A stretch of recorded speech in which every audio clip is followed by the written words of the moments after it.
One of my main goals when I provide information on places like my email newsletter or YouTube or Instagram is just to empower people with information they may not have had before and maybe get them curious to look into something that they never knew existed. Well, in this video, I want to talk about research that I very recently did not know existed until my friend and colleague Sarah Kleiner told me about a podcast interview she did with a researcher named William Bengston. Dr. William Bengston actually has done several remarkable studies that involve healing, specifically his own unique method of energy healing called, I think he calls it the Bengston method, and it can be found at bengstonresearch.com. And so Bill Bengston kind of, I guess, serendipitously discovered that by putting his hands on a cage of mice who were destined to have cancer, and then going through a bit of his mental imaging technique, it turned out that these mice, who were by definition supposed to get cancer and die from it. In fact, this is such a well-studied mouse model of cancer that there has not been one mouse that has been essentially saved of of developing cancer in this instance. So there's this method of essentially injecting cancer into mice, knowing that they're going to start to develop these horrible tumors, and within a matter of weeks, they're going to pass away.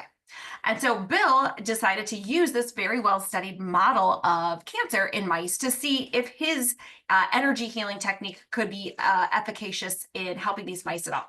And so essentially, and almost begrudgingly, in the way he describes it in his videos and podcasts and teachings, he went to the mice and he essentially did his hands-on healing method and image cycling method with these mice cages. And not only did some of the mice live, all of the mice lived. And in fact, this is like one of the very first documented instances of using this mouse model of cancer and having all of the mice live.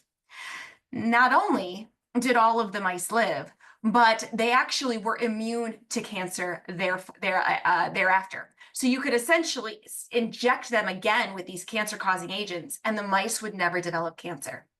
Even more interestingly, you could actually take some of the cells essentially from these mice that were immune to cancer, inject them in other mice who were set to get cancer in terms of these mouse models, and then they too were immune to cancer.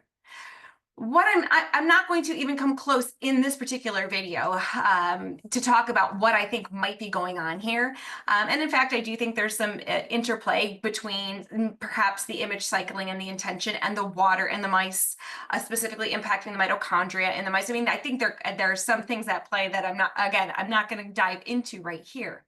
But what I do want to give people is perhaps hope that there are other things that we can look to and turn to when it comes to supporting our journey through potentially dealing with cancer. And he provides really great instruction on his website. You can essentially purchase a course in order to go through his image cycling technique to learn more about this. But not only was this a one-time event in terms of when this, oh yeah, maybe this was just a fluke, right? That just happened. That just so happened to happen. But this has now been repeated from my reading of the research at least 6 times in other independent laboratories. And so what's happening with Dr. Bengston's model? Not quite, or method, not quite sure. But what I do want people to realize is I think there's more than meets the eye when it comes to supporting our physical body. And this is just one instance of so many that I've read where energy healing methods can play a key role in healing the body. And so just in regards to this whole concept of what can we do if we're potentially dealt with a cancer diagnosis, I like to think outside of the box, potentially from what we've been given. And again, this is never medical advice, but I think one of the first things that happens when people are given a diagnosis is we automatically go to fear, and we start to operate from a fear-driven mindset. And instead, I want to give people encouragement and hope and empowerment that perhaps there is something else beyond our really mainstream understanding about what's going on. And Dr. Bengston's method and his teachings are just a beautiful bridge in perhaps going in to that energy method of healing to understand more about what's going on to support our bodies with a cancer diagnosis or even for cancer prevention. So hope you found this fascinating, and I'll talk to you next time.